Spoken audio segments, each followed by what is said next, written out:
आज है 5 जुलाई और आज का हम लोग पहले ल्यूसेंट का बिहार स्पेशल देखेंगे, उसके बाद करंट अफेयर्स देखेंगे डेली करंट अफेयर्स के अंतर्गत। कल जो है हम वीडियो किसी कारणवश नहीं बना सके थे, तो आज जो है हम सारा देखेंगे। आज कुछ तथ्य इम्पोर्टेंट है और कुछ प्रीवियस ईयर का क्वेश्चन है जो कि इम्पोर्टेंट है, तो उसको आप लोग जरूर देखेंगे। चलिए स्टार्ट करते हैं। है आज बिहार स्पेशल में बिहार में संचार व्यवस्था से संबंधित। जब हम बिहार में संचार व्यवस्था की बात करते हैं तो इसका मतलब है कि आकाशवाणी, दूरदर्शन, डाक तार, टेलीफोन और समाचार पत्र, इसके बारे में जो है हम लोग चर्चा करेंगे। ये जो है कहीं पर जब संचार व्यवस्था की बात करें तो आप इन सब मुद्दों को आकाशवाणी, दूरदर्शन, डाक तार, टेलीफोन और समाचार पत्र जो है इससे संबंधित तथ्यों को रखेंगे। कहीं भी आपको या निबंध में पूछ दे या कहीं भी, जैसे कि एक बार जो है शेरशाह के समय संचार व्यवस्था के बारे में विस्तृत वर्णन करें, ये जो है मेन में पूछा गया था इतिहास में, तो आप इन सब चीज़ों को ध्यान में रखेंगे। तो वहाँ उस समय आकाशवाणी नहीं था तो आकाशवाणी को छोड़ देंगे, दूरदर्शन नहीं था, डाकतार था, टेलीफोन नहीं था, समाचार पत्र जो है समाचार पत्र नहीं था, अपितु पत्र के माध्यम से भी होता था। तो ये सब चीज़ें जो है आप लोग पिजन के माध्यम से होता था, तो ये सब आप उसमें लिख सकते थे। चलिए वो अलग बात है। तो हम लोग स्टार्ट करते हैं पहले आकाशवाणी से। बिहार में आकाशवाणी अर्थात रेडियो संचार का मुख्य साधन जो है बिहार में पहला रेडियो स्टेशन पटना में स्थापित हुआ था। कब? तो 1948 में स्थापित हुआ था। ये आप लोग रट लेंगे, क्या कर लेंगे? रट लेंगे। बिहार में पहला रेडियो स्टेशन जो है पटना में स्थापित हुआ था। पटना रेडियो स्टेशन स्वतंत्रता प्राप्ति के बाद भारत का पहला रेडियो स्टेशन था, जिसका उद्घाटन किसने किया था? सरदार वल्लभ भाई पटेल। ये भी आप लोग ध्यान में रखेंगे क्योंकि ऑप्शन में बिहार के नेताओं का नाम दे देगा और वो आप मार के चले आएंगे। बिहार के प्रमुख शहर पटना, दरभंगा, भागलपुर, सासाराम में आकाशवाणी केंद्र बने हुए हैं और इस आकाशवाणी में वर्तमान में जो है अंग्रेजी, उर्दू, मैथिली, भोजपुरी, मगही, अंगिका भाषाओं में जो है ये आकाशवाणी चलती है। यहाँ पर हम आपको ये भी बता दें कि इसके अतिरिक्त आकाशवाणी में पटना से विज्ञापन सेवा, विविध भारती के अतिरिक्त एफएम और ज्ञानवाणी का जो है प्रसारण भी होता है। तो अब हम आगे चलते हैं दूर संचार व्यवस्था में दूरदर्शन के बारे में। दूरदर्शन छोटे से ट्रांसमीटर और मेकशिफ्ट स्टूडियो के सहारे देश में पहली बार 15 सितंबर 1959 को प्रयोग किया के तौर पर दूरदर्शन का प्रसारण जो है हुआ था। पहली बार देश में जो है ये 1959 में हुआ था और बिहार में जनसंचार के लिए दूरदर्शन का प्रयोग 1975 में उपग्रह माध्यम से आरंभ हुआ और पहली बार जो है 1978 में बिहार में मुजफ्फरपुर में दूरदर्शन स्थापित हुआ था। ये पूछा गया था, ये ध्यान में रखेंगे। पहली बार दूरदर्शन पटना में नहीं अपितु मुजफ्फरपुर में जो है स्टार्ट हुआ था और बाद में जो है पटना में दूरदर्शन केंद्र 1982 में स्थापित हुआ और 1982 में ही पटना में रंगीन प्रसारण की सुविधा जो है प्रारंभ हुई थी। ये भी ध्यान में रखेंगे। पटना दूरदर्शन केंद्र की शुरुआत 1990 में हुई थी। तो ये ट्रांसमीटर के साथ स्थापित हुआ था दूरदर्शन केंद्र 1982 में। मतलब कि कहने का तात्पर्य ये है कि ट्रांसमिशन जो है उसको लिया जाता था, दिल्ली से प्रसारित हुआ, दिल्ली से फिर पटना, पटना से जो है बिहार के एरिया में, लेकिन खुद पटना से जो है 1990 से ये ट्रांसमिशन स्टार्ट हुआ। बाद में जो है भागलपुर, दरभंगा, मुजफ्फरपुर इन सब से जो है टीवी केबल माध्यम से भी दिया जाने लगा।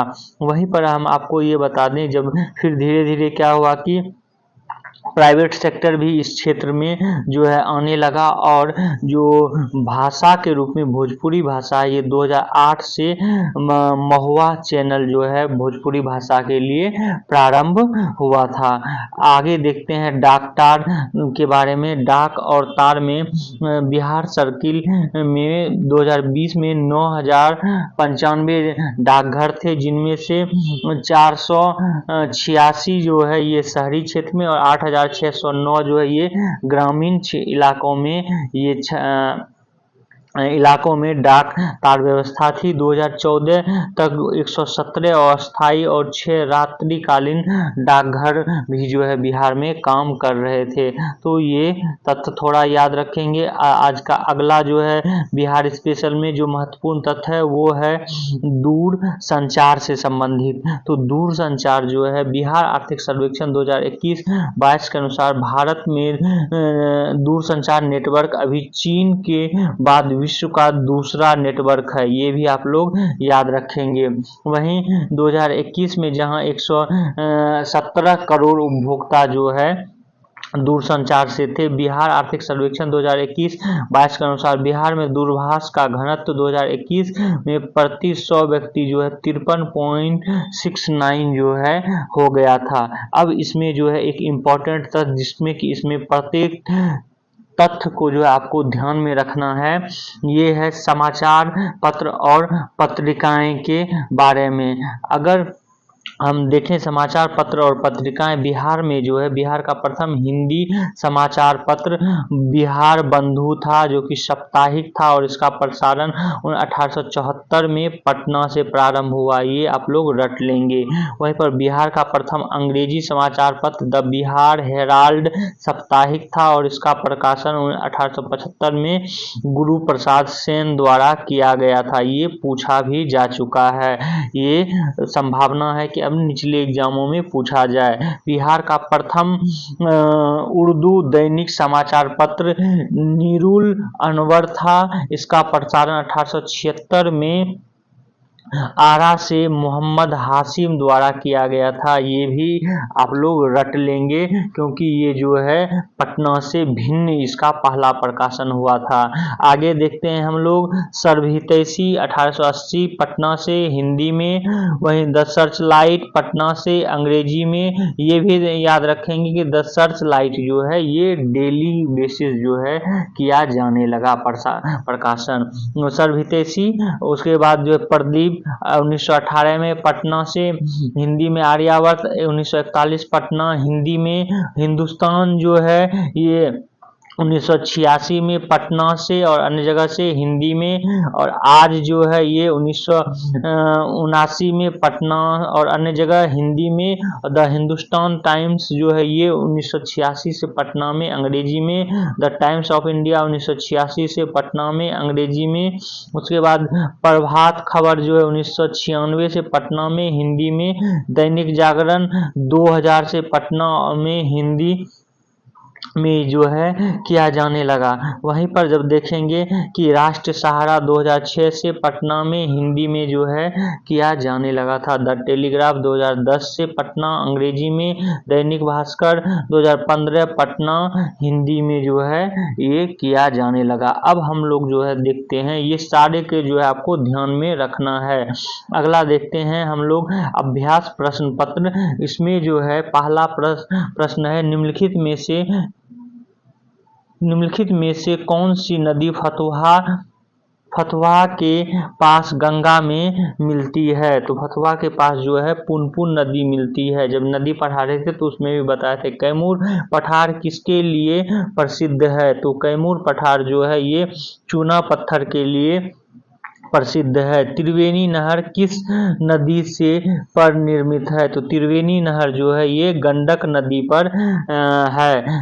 बिहार का शोक किस नदी को कहा जाता है? तो कोसी नदी को बिहार का शोक कहा जाता है। अगला, आम की वह प्रजाति जो केवल बिहार में पाई जाती है? तो आम की वह प्रजाति सफेदा आम जो है सिर्फ बिहार में पाई जाती है। अगला देखते हैं हम लोग प्रश्न। अगला प्रश्न है, निम्नलिखित में से कौन सी वस्तु बिहार के भौगोलिक संकेतक के रूप में पंजीकृत नहीं है? तो मूंगा रेशम जो है ये नहीं है। मगही पान पंजीकृत है, कटनी धान पंजीकृत है और जर्दालू आम ये भी पंजीकृत है।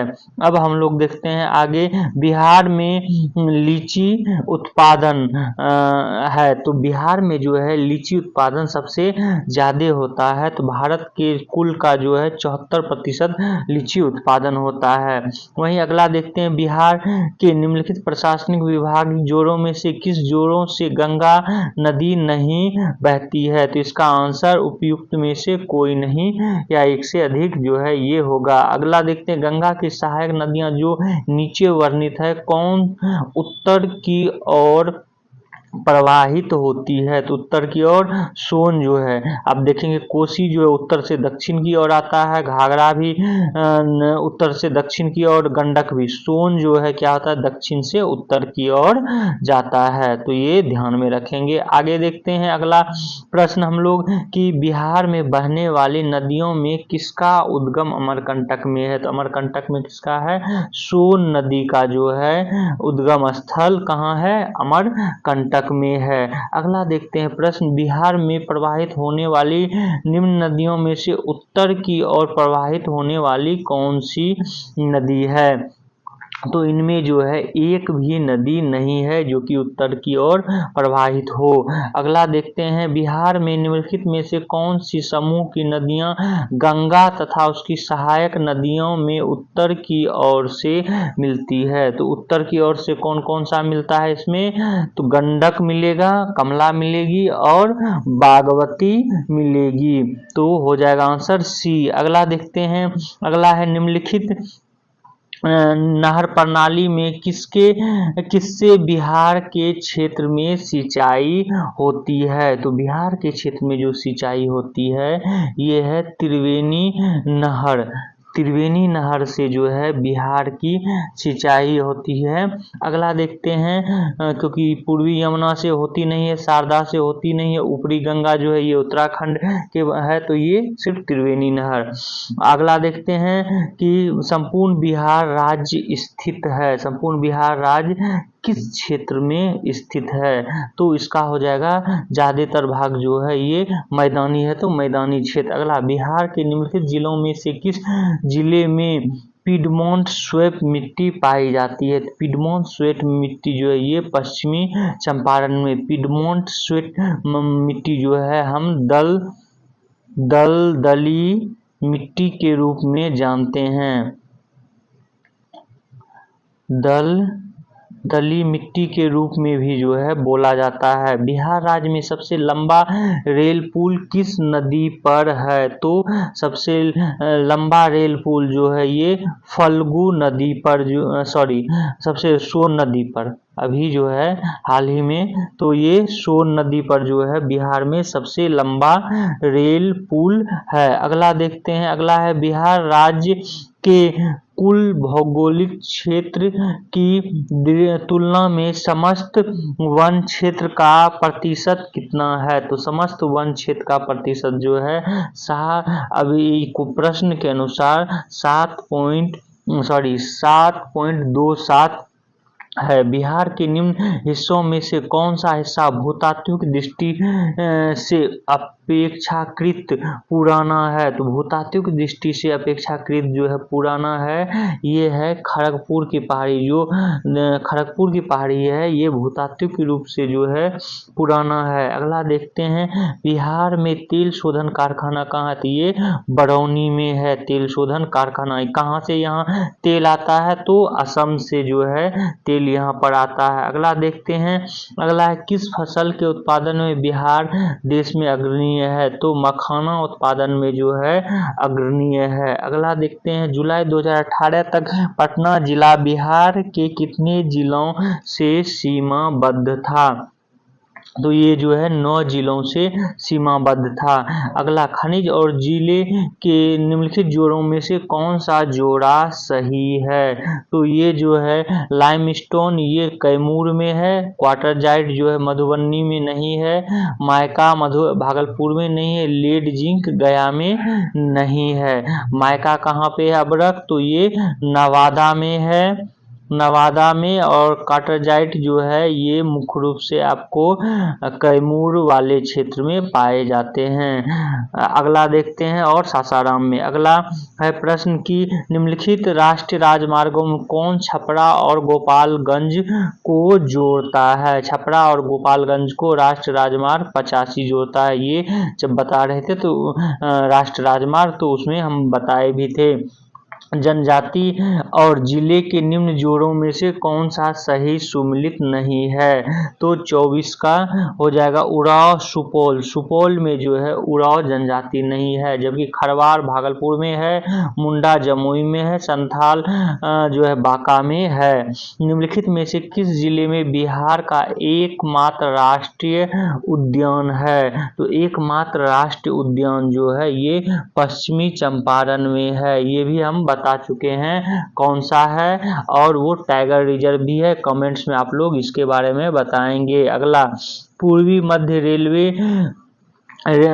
मध्य रेल क्षेत्र का मुख्यालय कहाँ है? तो ये हाजीपुर में जो है पूर्वी मध्य रेल का ये है। अगला, बिहार में केला उत्पादन का प्रसिद्ध क्षेत्र कौन सा है? तो हाजीपुर जो है प्रसिद्ध क्षेत्र है। मखाना की खेती के लिए प्रसिद्ध क्षेत्र अग्रणीय राज्य कौन सा है? तो ये बिहार जो है मखाना के लिए अग्रणीय राज्य है। अगला, बिहार में निम्नलिखित में से कौन रेशम वस्त्र उत्पादक केंद्र है? तो रेशम वस्त्र उत्पादक केंद्र जो है ये है भागलपुर। अगला, निम्नलिखित स्थानों में भारत वैगन एवं इंजीनियरिंग कंपनी लिमिटेड कहाँ स्थापित है? तो ये मोकामा में जो है ये स्थापित है। अगला, काकोलत जलप्रपात बिहार के किस जिले में है? तो ये जो है नवादा जिले में है काकोलत जलप्रपात। आगे, निम्नलिखित में से कौन सा शहर बिहार के सबसे पूर्वी भाग में स्थित है? तो सबसे पूर्वी भाग में है कटिहार जो है। जब आप बिहार का मैप देखेंगे, बिहार के मैप में जो है आपको यहाँ किशनगंज पड़ेगा, उसके बाद यहाँ पर पूर्णिया पड़ेगा, और ये जो है कटिहार का पार्ट ये आगे थोड़ा निकल जाता है। तो ये सबसे पूर्वी भाग जो है हो जाता है। अगला प्रश्न देखते हैं, बिहार का अधिकांश क्षेत्र आच्छादित है। तो अधिकांश क्षेत्र जो है किस आच्छादित है? कैसी मिट्टी? तो रेगुर मिट्टी जो है अधिकांशतः आच्छादित है। अगला देखते हैं कि भारत के राज्यों में से निम्नलिखित निम्नतम साक्षरता दर की दृष्टि से बिहार का स्थान कौन है? तो बिहार का स्थान जो है निम्नतम जैसे प्रथम हो जाएगा, क्योंकि सबसे ज्यादा साक्षरता निम्नतम साक्षरता दर जो है मतलब सबसे कम साक्षर बिहार ही है। भारत के राज्यों में से जूट उत्पादन की दृष्टि से बिहार का स्थान कौन सा है? तो बिहार का स्थान जो है दूसरा है। पहला कौन सा है? WB वेस्ट बंगाल जो है पहला है। अगला देखते हैं, बिहार एवं उत्तर प्रदेश राज्य में सम्मिलित परियोजना जो है कौन सी है? तो दोनों में सम्मिलित परियोजना है, गंडक परियोजना जो है दोनों का सम्मिलित परियोजना है। हालांकि इसमें गंडक बिहार, यूपी और नेपाल भी जो है आता है। अगला, निम्नलिखित में से कौन सी नदी पटना के पास सोनपुर में गंगा में मिलती है? तो गंगा में मिलने वाली जो है ये सोनपुर के पास इन नदियों में गंडक है। अगला देखते हैं कि सोन और गंगा नदी का संगम बिहार के किस जिले में है?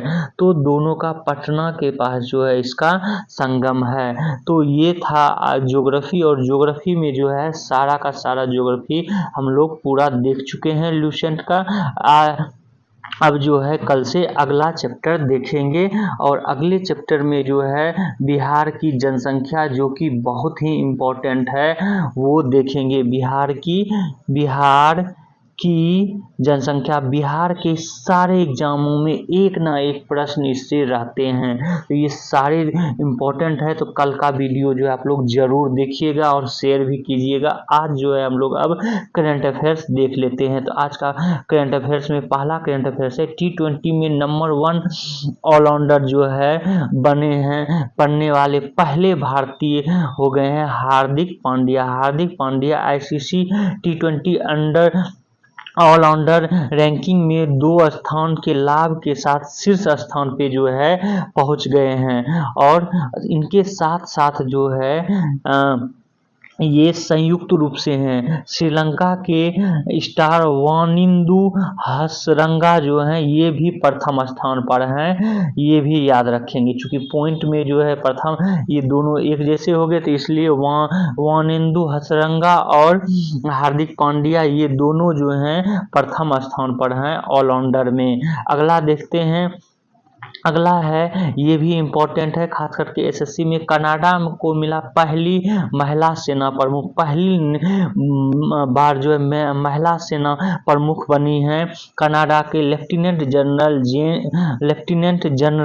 जेनी करिगनन जो हैं ये 28 जुलाई को बतौर आर्मी डिफेंस स्टाफ का पदभार जो है ग्रहण करेंगी। ये अफगानिस्तान, उसके बाद यूरोपीय देश, इराक, सीरिया आदि में जो है सैन्य सेवाएं दे चुकी हैं। अगला देखते हैं।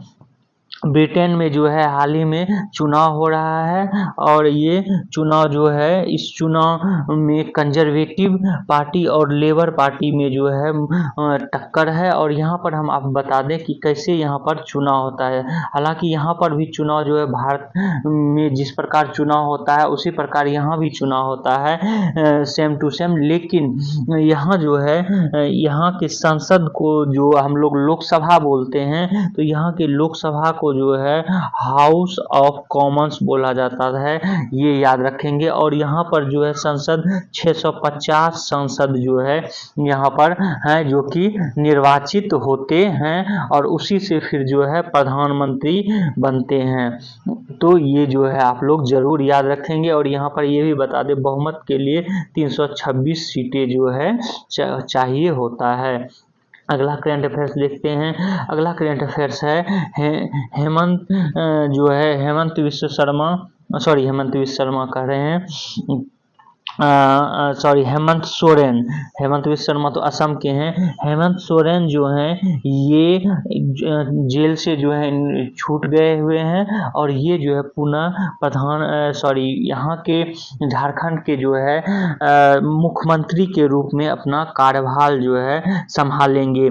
यहाँ पर हम आपको ये भी बता दें कि इससे पहले जो हैं ये CM चंपाई सोरेन जो कि इनके भाई थे, इन्होंने इस्तीफा राज्यपाल को सौंप दिया। और राज्यपाल झारखंड का कौन है? CP राधाकृष्णन। इसको रट लेंगे, याद कर लेंगे। CP राधाकृष्णन जो है झारखंड के अभी वर्तमान में राज्यपाल हैं। और जो है चंपाई सोरेन इन्होंने इस्तीफा दे दिया है और हेमंत सोरेन जो है इन्होंने शपथ ग्रहण कर लिया है। और ये हेमंत सोरेन 13वें जो है मुख्यमंत्री के रूप में शपथ लिए हैं, ये भी आप लोग याद रखेंगे। ये भी आप लोग जो है याद रखेंगे 13वें मुख्यमंत्री के रूप में। आज का अगला जो है करंट अफेयर्स देखते हैं। आज का अगला करंट अफेयर्स है कि जो हाथरस में ये हुआ है भीड़ के कारण, भगदड़ के कारण जो है सत्संग में बहुत सारे, कहा जाता है कि करीब 121 लोग जो है ये मृतक पाए गए हैं। उसकी जांच के लिए जो है इलाहाबाद हाई कोर्ट के रिटायर्ड न्यायाधीश ब्रजेश कुमार श्रीवास्तव की अध्यक्षता में 3 सदस्यीय आयोग की जो है गठन किया गया है। क्योंकि यूपी के एग्जाम में ये प्रश्न पूछा जा सकता है कि हाथरस कांड के जांच के लिए किसको नियुक्त किया गया है, तो ब्रजेश कुमार श्रीवास्तव को। और 3 अन्य सदस्यों में पूर्व IAS अधिकारी हेमंत राव और पूर्व IPS अधिकारी भवेश कुमार सिंह जो हैं ये शामिल जो हैं इसमें हैं। तो ये आप लोग ध्यान में रखेंगे। अगला जो है आज का करंट अफेयर्स देखते हैं। आज का अगला करंट अफेयर्स है ये है डॉक्टर गंगाधर जो हैं ये नियुक्त किए गए हैं राष्ट्रीय चिकित्सा आयोग के, इसको एनएमसी बोलते हैं, उसके जो हैं आयोग के प्रमुख या अध्यक्ष नियुक्त किए गए हैं। इस तरह के प्रश्न जो एसएससी में ज़्यादा पूछे जाते हैं, तो इसलिए आप लोगों को